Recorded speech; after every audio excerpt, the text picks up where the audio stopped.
The quiet weight of a terminal diagnosis often brings a person to a crossroad where the medical meets the metaphysical, specifically the deeply personal choice between continuing aggressive cancer treatment or allowing a natural death to unfold. For many, this isn't just a clinical decision about side effects and percentages, but a spiritual crisis wrapped in the fear that choosing peace over a final, grueling battle might somehow jeopardize their standing with God or their entry into heaven. It's an agonizing position to be in, feeling as though you're being asked to choose between your faith and your physical relief. It's one of the most profound tensions a human being can face. Many patients feel a tremendous amount of guilt, as if stopping chemotherapy or radiation is a form of giving up on a life that God gave them. They worry that if they don't fight until their very last breath, they're failing a divine test or even committing a passive form of suicide. But when we look at major faith traditions, Christianity, Judaism, Islam, we actually find a lot of space for the idea that accepting mortality is not only valid, but can be a profound act of trust in the Creator. That idea of fighting is so central to our cultural vocabulary around cancer. We call people warriors and fighters. If you stop the treatment, does the spiritual community see that as a retreat? I'm curious how a chaplain or a religious counselor might navigate that with someone who is just exhausted and in pain, yet terrified of the theological consequences. A good chaplain will often start by reframing the fight. In the Christian tradition, for instance, many theologians distinguish between extraordinary and ordinary means of life support. According to the Catechism of the Catholic Church, it's considered legitimate to discontinue medical procedures that are burdensome, dangerous, or disproportionate to the expected outcome.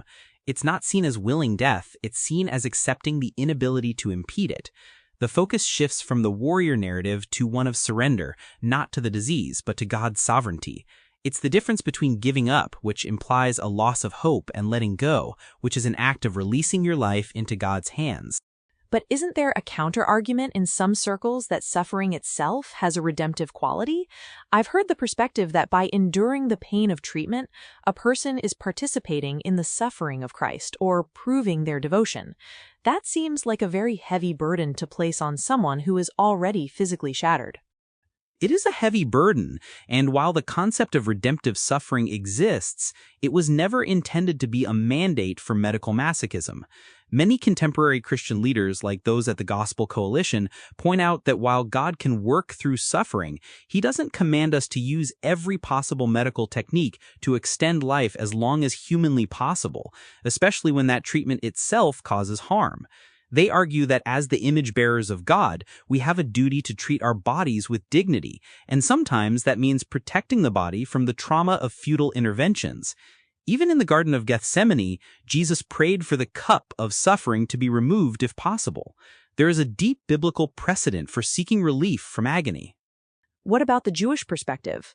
I know the sanctity of life, pikuach nefesh, is a cornerstone of Jewish law. Does that mean you are religiously required to take every treatment, no matter how experimental or painful?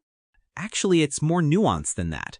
While there's a strong emphasis on preserving life, Jewish law, or halakha, also recognizes that the soul shouldn't be hindered from its departure when the time has come.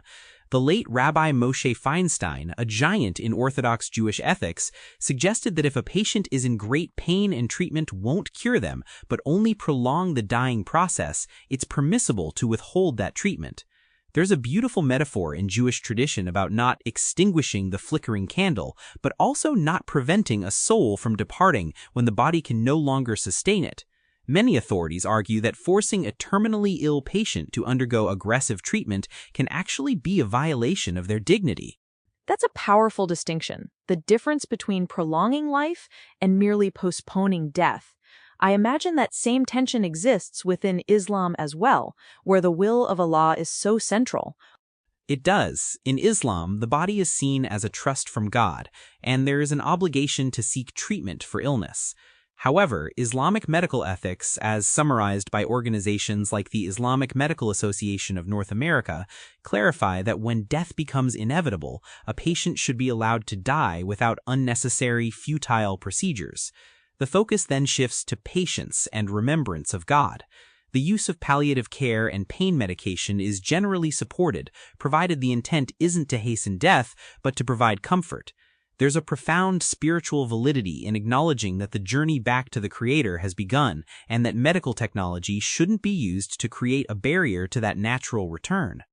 If the major religions have this room for acceptance, why do so many patients still feel like they're failing God? There seems to be a disconnect between the high-level theology and the lived experience of a person sitting in a hospital room, worrying about whether they'll be accepted into heaven if they stop the chemo. The disconnect often comes from a misunderstanding of what salvation or acceptance is based on.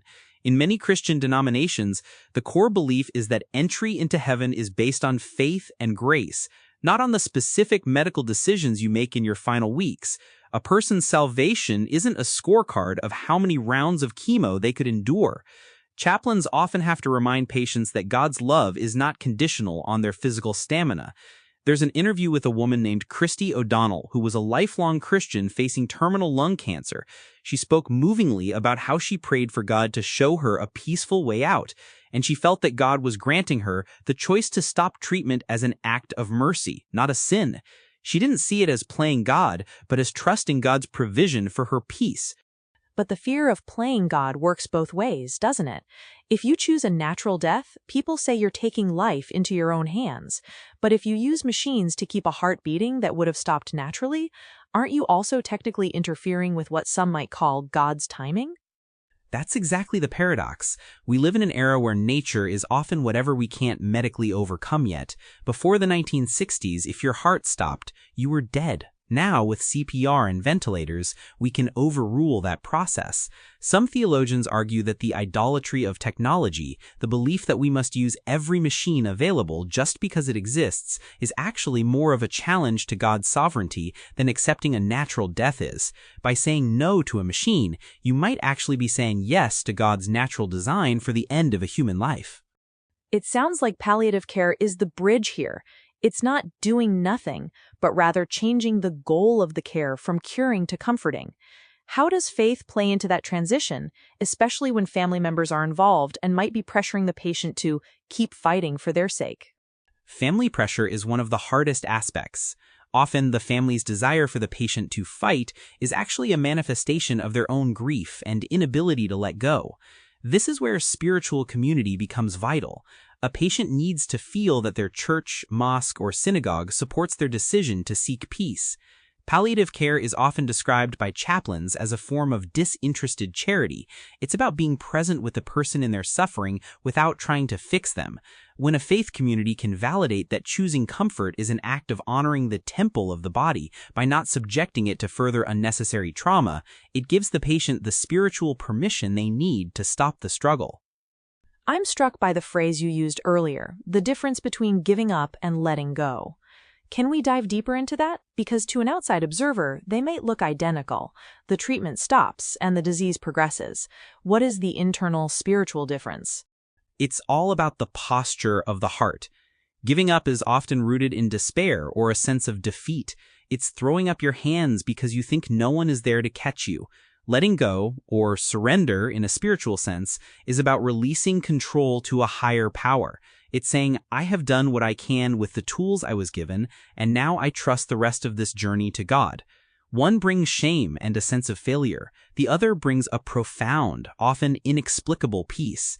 In the words of many hospice nurses, letting go is the final gift a person can give themselves and their family, the gift of a meaningful, peaceful presence in their final days, rather than being lost in the fog of aggressive treatments. It seems like the ultimate takeaway is that God is present in both paths. Whether a person decides to try one more clinical trial or decides to go home and enter hospice, neither choice diminishes their spiritual value or their place in the afterlife. It's a transition from a theology of the cure to a theology of the presence. That's a beautiful way to put it. Whether it's the Christian hope of the resurrection, the Jewish focus on the legacy of a life well lived, or the Islamic submission to the will of Allah, the common thread is that our worth isn't tied to our biological survival. We are more than our illnesses. Accepting mortality isn't a lack of faith. In many ways, it's the ultimate expression of it. It's the belief that whatever lies beyond the valley of the shadow of death is a place of homecoming, not a place we have to earn by suffering as much as possible on our way out. It's a reminder that grace is big enough to cover even our most difficult medical choices. If you found this perspective helpful, please consider sharing this conversation with someone who might be walking through a similar valley or supporting a loved one who is.